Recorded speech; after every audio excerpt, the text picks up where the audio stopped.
Kim Kardashian gets called out by Pete Davidson's ex. Why Netflix's new show is getting slammed by the internet. And Khloe Kardashian just clapped back at Kris Jenner's friend. All that and more on today's rundown. Hey guys, welcome back to DHR. It's your girl Renee Ariel. And Ava Gordy. We got a lot to talk about today, you guys, because Ariana Grande revealed her track list for Sweetener, and now there's all these theories about her tattoo, and oh my gosh, you guys stick around, it's a lot to talk about. It's a lot. But first, Justin Bieber and the egging lawsuit continues. It's been 4 years since that one fateful night where Justin decided to pelt his neighbor's house with eggs, and he's still paying for his past actions. Now Justin has already paid his former neighbor $80,000 in restitution fees, completed anger management classes, and 40 hours of community service work after he was found guilty of the misdemeanor. So that should have been the end of it, right? But as you can see, it's not over because Justin is still facing a lawsuit from the homeowners for the emotional distress that they say they suffered from the incident. Is it too late now to say sorry? Because of this lawsuit, Justin had court-ordered depositions to attend, but he reportedly decided to ditch his scheduled deposition in June to hang out with his now fiancée, Hailey Baldwin, in New York. According to the New York Daily News, a Los Angeles judge ruled that because Justin blew off these depositions, he won't be able to testify in his own defense at the trial on August 13th. But that's not all. The outlet also reported that the judge said jurors on the case will be told that Justin, quote, refused to appear for his depositions, and a source told the New York Daily News that the judge also ordered Justin to pay his former neighbors $7,500 in sanctions for the missed depositions and to turn over his financial records before the trial starts. They're milking it a little, but I understand. They're milking it a lot. I will say, I feel like at this point, Justin Bieber doesn't care. He's like, I have all the money in the world. I need to go get married to Hailey Baldwin and date her right now, so... What's $7,500 to Justin Bieber? Probably 10? absolutely nothing. It's probably like a coffee.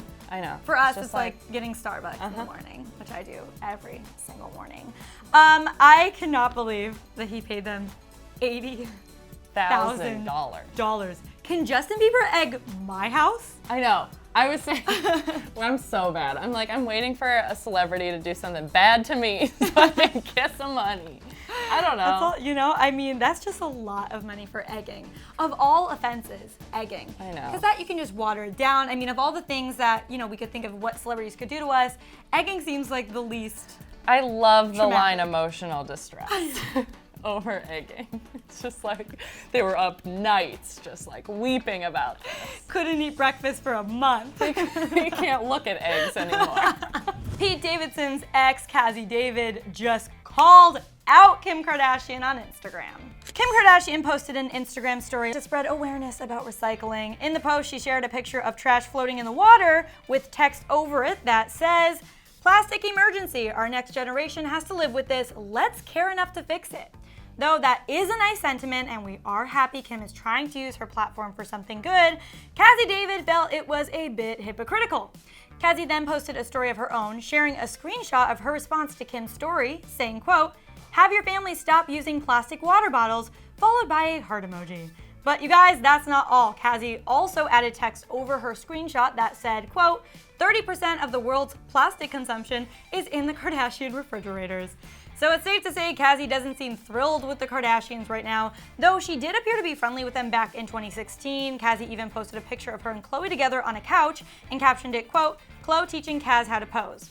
So my question is, what happened? Because I'm all for going green. I get it. I understand what she's saying. But if they were still friends, I think she would 100% like text her about it or not publicly like shame her on her Instagram. And they used to be friends. Yeah, this is very public shadiness. And I mean, maybe when she went to her house in 2016, she saw a lot of plastic water bottles and was like, I'm gonna have to call that out one day. One day. I don't know. And yesterday was the day. Was the day, I guess. I think it's so funny she not only like shared the DMs, but the text over it is hilarious because it's so true. If you guys have ever seen an episode of Keeping Up when they open that beautiful fridge and it's just like water bottle, you know what I mean? Well, hopefully, maybe in the upcoming episodes, it's not like that anymore. Wouldn't that be don't know. something? And then we could talk about that story and be like, Cassie David, it worked. Yeah. That'll be our Yeah, title. maybe. So Maybe. stay tuned, you guys. It'll probably take another several months for that to air. I don't even know how the filming process do of that I. works. It's not live, so there's that. Speaking of the Kardashians, Khloe Kardashian just clapped back at Kris Jenner's friend on Instagram. Khloe's relationship with Tristan Thompson has been a target of gossip for months now. Both Khloe and Tristan have stayed pretty quiet about their relationship, but that hasn't stopped people in their circle from talking about it. The latest person to spill the beans was Lisa Stanley, who is a friend of Khloe's mom, Kris Jenner. During a radio appearance on Kiss FM, she claimed the couple was in therapy and is working hard on their relationship. She told the host, quote, "She was never planning on leaving him. Khloe was always going to try and make this work for a plethora of reasons. The first reason is she has a child now, and she feels very connected to him in that way. The second reason is she loves him. She clearly loves the man." She also alleged that Kris and the rest of the family told Khloe to leave Tristan, but she refused. Well, Khloe had something of her own to say. On an Instagram post by Hollywood Unlocked that gave a synopsis of the interview, the reality star commented, quote, "Who is Lisa Stanley?" That's some shade. If I guess ever that's pretty much heard of all it. you need to say. Right? So here's my question. Was she just being shady, or do you think she also, on top of that, doesn't really know this person? Is this really her mom's okay. good friend that she's just trying to make irrelevant or trying Right. to, make it seem that she's irrelevant? Or is it some rando? And she really doesn't know her. Yeah. Because either way it's shady, but which one is it, I wouldn't doubt that this isn't a super close family friend and this girl just wanted her 10 minutes and was like, here's some quotes that maybe sound right, but she didn't really hear anything. But I could also see Khloe being shady. I could see both for sure. Yeah. I think it just shows though you're not a true friend if you're going on radio shows spilling your know. friend's daughter's secrets. That's so weird. That's personal information. Very odd. Claiming the couple was in therapy, it's like if you don't know that for sure also, you can't really just be saying that around. I don't know. I also want to know who is Lisa Stanley because I genuinely have no clue. Who is it? she? I don't know. Netflix's new show starring Debbie Ryan is getting a lot of backlash, and we're going to tell you why. The new Netflix series Insatiable is about a high schooler played by Debbie Ryan who gets bullied because of her weight. In the show, her character gets her jaw wired shut over the summer and then loses weight and then seeks revenge on all of those people who bullied her. Naturally, this show has already received a ton of backlash for a plethora of reasons, some regarding the overall message of the show, others involving the fact that Debbie Ryan wears a fat suit. To be honest, people just really aren't happy about this. One user tweeted, quote, "This is a good example of why I grew up insecure and thought I would never be loved because of my size. Give us a story where the fat girl stays fat, struggles, but learns to accept her body and overcome societal standards." While another user said, "It promotes fat shaming, teaches young people that if you don't eat, you'll become skinny and desirable, romanticizes revenge fantasies, shows that you're only deserving of love and popularity if you fall into society's definition of beauty."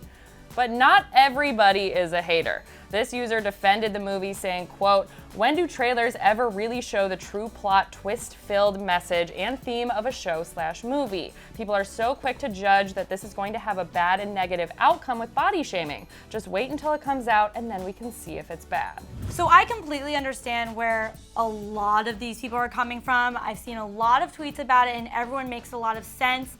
I do also find it interesting that the one user there are a few users who have definitely stuck up for the show, but it's less of sticking up for this message that they're implying it has and more so just give it a chance because we don't know. Right. So I would say if it truly is what we got from the trailer and it really does have as much fat shaming, even self-fat shaming, because Debbie Ryan throughout the trailer refers to herself as a fatty. People are calling her fatty patty. I understand why people are upset. I also am a little bit upset. I just hope that's not really what the show is. Right. I think the biggest problem for me personally, but also that I'm seeing, is the jaw wired shut in order to lose weight. And then after you lose weight, that's when you can get revenge, is because you're hot now. Yeah. It's just why couldn't she have just stayed fat and then realized that she was better than everybody who was being mean to her and gotten revenge, and it would have been a great movie, or show, whatever. It still would have been a good message. Do you know what I mean? Yeah. She doesn't have to lose weight in order to get revenge, but also revenge is a concept in and of itself that like people don't really love. So Yeah. it's a lot. Here's the thing. I'm all about a movie or show about revenge. I love John Tucker Must Die. That movie was everything. I love it. Great movie. It's all about a revenge concept in the show. However, this, considering the sensitive message behind it, I just don't think was smart for this time. Like, it's 2018. I don't know why Netflix is putting this out. However, I have loved so many shows that Netflix has released over the last few years, or actually I think a couple years. They started doing original content not too long ago. So I want to give it a chance. It's just hard for me to do that considering like what I've seen of it and heard about it. And people are saying, because Alyssa Milano is also in the movie, people are saying that like these two amazing women would not sign on to a project like this unless there was an outcome that was positive. Yeah. So I am seeing that, and I understand like the show's not out yet. I'm sorry, it's a show. Show is not out yet, so we can't judge it prematurely, but just from the trailer alone, it looks a little rough. You guys, we got so many details on Ariana Grande's new album. We got some theories. Basically, we just have a lot to talk about when it comes to Ariana Grande. So Ariana Grande just revealed her track list for her upcoming album Sweetener, dropping August 17th, which will have 15 songs on it. The tracks revealed are Raindrops, Blazed, The Light Is Coming, Rem, God Is a Woman, Sweetener, Successful, Every Time, Breathin', No Tears Left to Cry, Borderline, Better Off, Good Night and Go, Pete, and Get Well Soon. Whew, it's a lot of songs. Now, if you missed that, there is one song called Pete on that list. We've talked about it before. Yes, as in Pete Davidson. And some fans weren't so happy about that, considering they've only been together for such a short period of time. One user apparently commented these thoughts on Instagram, and Ariana responded saying, quote, "He's my fiance. This is my album. I'm an honest and emotional artist and human being, and if my openness in my work isn't for you, that's okay. I won't be offended. Still wishing y'all all love in the world." Well, she does have a point there. And speaking of her and Pete's relationship, fans have a new theory about their wedding, you guys. Okay, so Pete's late father's badge number is now tattooed on Ariana Grande. It was already tattooed on Pete. The numbers are 8618. So, a ton of fans are thinking those numbers have an alternate meaning, with one fan tweeting, quote, "I'm calling it now that Pete and Ariana are getting married on August 4th, 2018. The date is Pete's dad's firefighter number, and Ari just got it tattooed on her foot. Keep your eyes peeled for a Harry Potter themed August whirlwind wedding." Okay, they do have a really good point, because I remember seeing that it was the numbers that would be a date, and I'm like, wait, what were the numbers again? And it's like next month? Like, why does it just so happen to coincide with like perfectly 8/4/18? That's Right? the year we're in. Is it their wedding day? That's so soon though. Oh my gosh, it's so soon. It's in 2 weeks. It is in 2 weeks. I think this is very possible though, because they got together kind of out of the blue as far as we know. They got engaged real quick. I wouldn't be so surprised if they got married super quick. And What on if they're that just date- getting their marriage license that day? Like they get married that day, but the wedding isn't like for a while. What if it's one of those things? See that? I mean, considering we haven't really done any stories about them like what we Yeah. know about the wedding, and I feel like that stuff gets out unless they're doing it super private or just eloping. I don't know. Time will tell, I guess, in like 2 weeks' time. But there's something else I wanted to bring up because I found this super interesting. You guys, so there was a title on the track called Borderline. And in case you don't know, Pete Davidson has been very open about having borderline personality disorder. So do we think that this is another song about Pete? Could be. I mean, think could be, could not be.